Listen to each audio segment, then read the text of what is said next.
Okay, so we'll get to talk about the Jumia 6 in a little while on the program. But first, let's get a review of the top story that came out yesterday. That's inflation for the month of June. A bit of a weakening on the headline figure, but the other components don't seem to agree with the headline figure. Well, that's what it means, because food inflation tapered off the speed at which the headline inflation should be declining. Month-on-month inflation was up, and food inflation, of course, was also up. So investors will be asking, what is it in it for me? That's part of one big news on the street.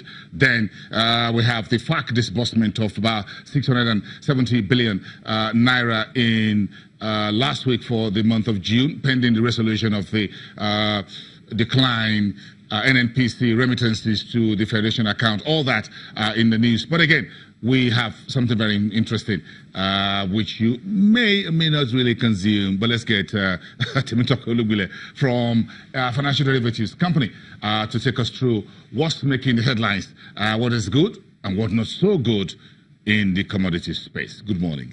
It's good to have you. Thank you for having me. Let's shoot straight from the hips. What are the burning economic issues? Okay, so we'll start with the inflation, headline inflation for June, which was released yesterday, and it declined further to 11.23%.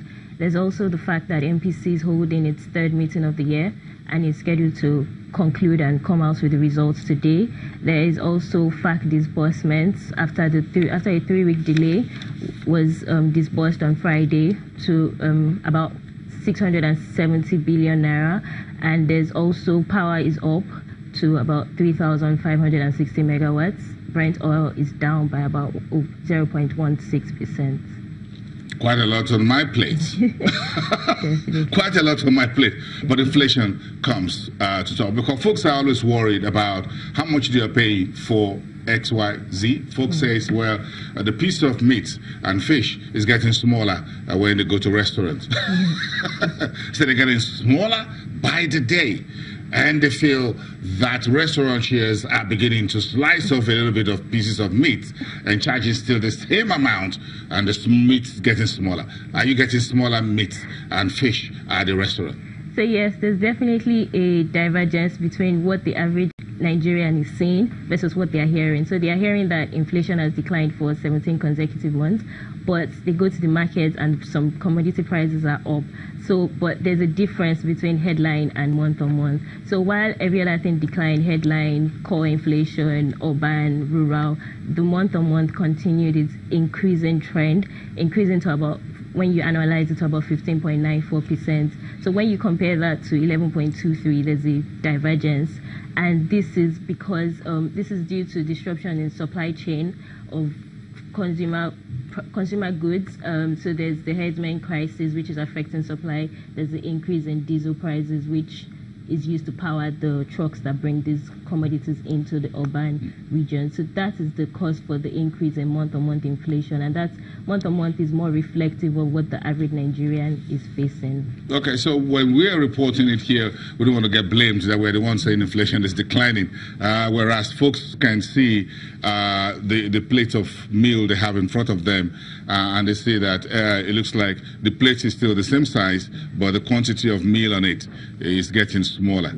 Yes. Have you noticed that? Yes, definitely. That is another reflection of month-on-month inflation. So compared to what they were buying last month, some prices have increased. Prices of things like flour, rice have increased. So of course the restaurants would have to reflect this in their plating and everything. But then again, we have to look at headline inflation and month-on-month inflation. Those are the two important. There are bits of an alignment, and we're seeing that among a number of firms, that inflation, though it decreasing, will begin to turn up. Some folks says August, some says as early as September.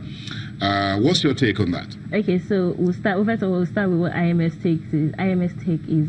So they came out with a projection some 2 weeks ago that inflation is going to increase by the second half of this year. Yes, it will increase, and the reason for this increase is these disruptions to food and food supply and the waning base year effect. So, and there's also the naira liquidity factors that will drive this increase. So there's things like the budget implementation, 2018 budget, there's the supplementary budget, there's the minimum wage review. So all these things that are expected to increase naira liquidity in the coming months would reflect in headline inflation very soon. We don't know when, but it could definitely in the coming months. Is there some good news, however, that FAC has been disbursed? I can see that in the market with overnight interbank rates are down sharply, about 500 points between Friday and yesterday when the market closes. But for the consumers on the street, is it any good news really that FAC has been paid beyond those who are civil servants getting salaries? Yes, it's definitely good news, because even though it's down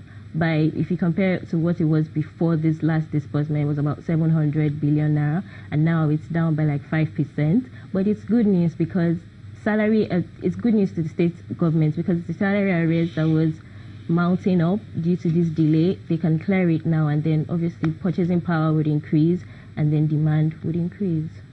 Okay, so some folks will take part of that money to the marketplace, and but again, it's going to evaporate very soon.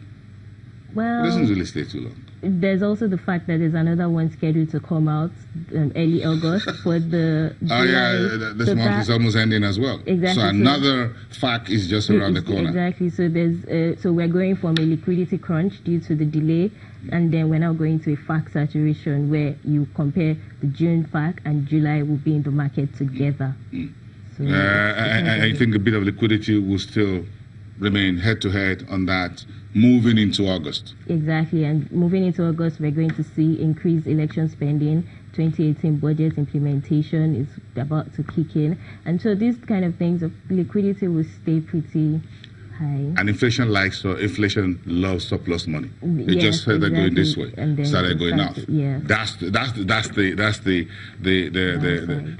problem. That's the downside to the entire disbursement and whatever. But again, if you look at the naira and if you look at the oil prices and our reserves, it looks like we're just hitting the 50 billion US dollars. Then we start to decline a little bit. Where is this money going? Any idea? So it's likely going to the CBN trying to defend the naira.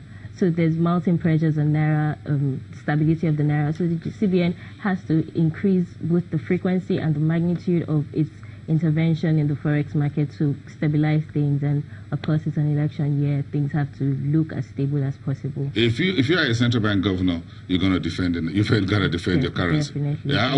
What other reason? What other reason why you're there in the first place? If you can't defend the currency, what else are you there for? Well, I'm sure it's just about defending. But again, we need to have a few things.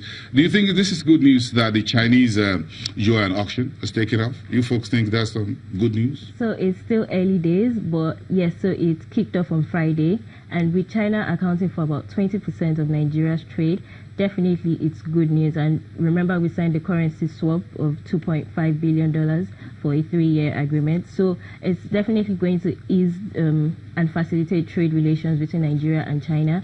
But again, it's still early days, but we expect to see increased trading at this window, because we don't even know the amount that was auctioned on Friday. It's yet to be disclosed, so we don't know the dynamics of this yet, but we expect increased trade. Well, we're going to ask the central bank for more clarity on this, but we have an idea of an average amount that was released, about $800 million, and maybe. So that $800 million is per annum. So we signed a $2.5 billion for 3 years. So if you divide that, that is what we're supposed to spend per annum for the 3-year agreement. But concerning the one on Friday, we don't have a figure. I'm sure it's going to take some time for that to come in. But anytime it comes in, let's compare notes and see how that is going.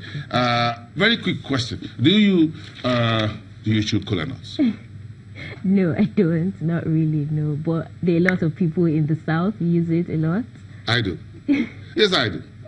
Since my early days. I grew up on the farm, so I chew. What is the big story about cola nuts, really? I know it's big business in some parts of the country. Definitely, it is, because, like I said, the southern regions that produce this thing. So you have states like Ogun, Oyo, Kwara that are producing states of this commodity. They use it a lot for ceremonial consumption. So you have burials, naming ceremonies. It's significant to them. Wedding ceremonies. Yes, and things like that. Exactly. So it's really significant to them. Then you also find students. Is that where we say the cola, bring cola? That is local palace, isn't it? Do you have some cola for me? I think that came from cola nuts.